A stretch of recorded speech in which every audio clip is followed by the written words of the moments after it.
Repeat कर देता हूँ। इनका जन्म भूषण का 1613 में तेकुआपुर कानपुर में उत्तर प्रदेश, निधन 1915 में। पिताजी का नाम रत्नाकर त्रिपाठी और इनके उपनाम क्या रहा भाई, लोग जाने गए थे भूषण के नाम से, सोलंकी के राजा रुद्र शाह थे, ठीक है ना। अब आगे क्या है कि प्रमुख इनकी है ना, प्रमुख कौन कौन से, आश्रयदाता छत्रपति जो है शिवाजी के शाहू जी, यहाँ पे बदल पन्ना के बुंदेला और राजा के छत्रसाल, फिर विशेष चितामणि त्रिपाठी और मतीराम भूषण के भाई, और कृतियां मतलब कौन कौन, भूषण 384 छंदों में 115 अलंकार लिखे हुए। फिर शिवा बावनी के बारे में, 52 मुक्तकों के बारे में, छात्र भूषण हजारा, भूषण लासा और भूषण लासा, मतलब इस तरीके से जितने भी टॉपिक है ये सब भूषण के द्वारा लिखा गया।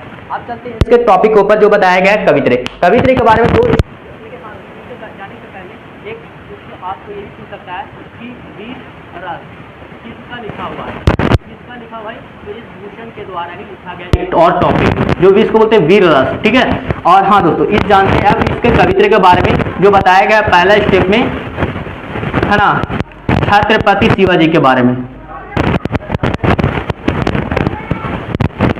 शिवाजी, और दूसरा हमारा पूछा गया दोस्तों है ना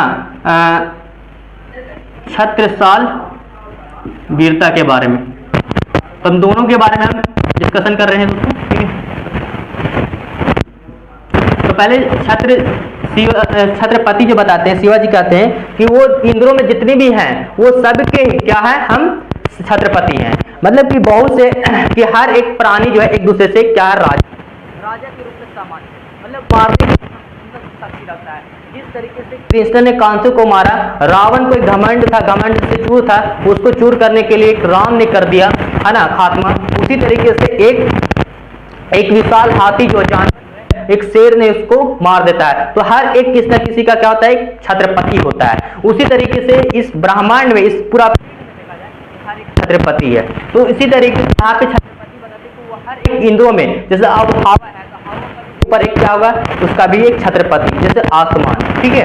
तो एक छोटे से छोटे परिंदे वगैरह भी एक दूसरे का क्या राजा होता है ना, राजा के रूप में सामान्य। तो उसी तरीके से यहाँ पे व्याख्या किया गया, प्रस्तुत किया गया, इसके बात को लिखा गया है, लेकिन मैं इसका अर्थ बता रहा हूँ दोस्तों, ठीक है। और दूसरा क्या है यहाँ पे, छत्रसाल वीरता के बारे में जो बताते हैं कि शिवाजी की जिस तरीके से हमारी मयान से निकली हुई तलवार जो है, जिस तरीके से एक मतलब कि उदाहरण देते हैं, जिस तरीके से प्रकाश, सूर्य का प्रकाश जो किरण निकलती है, जो अंधेरे को रास्ते को फाड़ करके एकदम पार हो जाती है, दूर कर जाती है, सब पार कर जाती है। उसी तरीके से हमारी जो मयान से निकली हुई जो तलवार है, इस तरीके से बताते हैं कि आवाज उस तरीके से आवाज आती है। हवाएं मतलब कि ये भी है कि जो मयान बोलते हैं, जो तलवार की रखने वाली कवच, ये जगहें बोलती हैं, ठीक है। और साथ में ये भी बताते हैं कि शिवाजी की जो हम किसी पे मतलब कि जिस तरीके से लोगों मतलब कि जिस तरह अपने दुश्मनों को, शत्रु को इस प्रकार काटते हैं ना, जैसा एक लोग माला कहें तो उस तरीके के दाग बन जाते हैं, दर्शाते हैं संकेत। उसी तरीके से यहाँ पे बताते हैं कि एक अपने लाइफ में, अपने जीवन में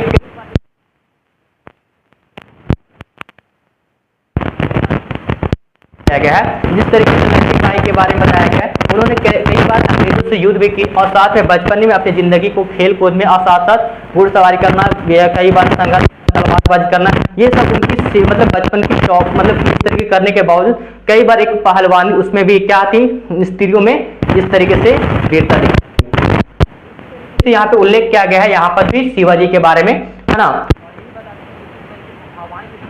इसी तरीके से मेरी आवाज से, जो तलवार की आवाजें जो है ना, शत्रु को, दुश्मन को इस तरीके से काटते गए। तो ये बात बताते हैं इसके बारे में, संक्षिप्त वर्णन किया गया है। और ये आवाज मतलब कि और भी बताया गया जिस तरीके से है ना, तो पूरा अंधेरे को, रास्तों को हटा करके पार हो जाती है, पूरा जग को पूरा उजाला करते उस तरीके से।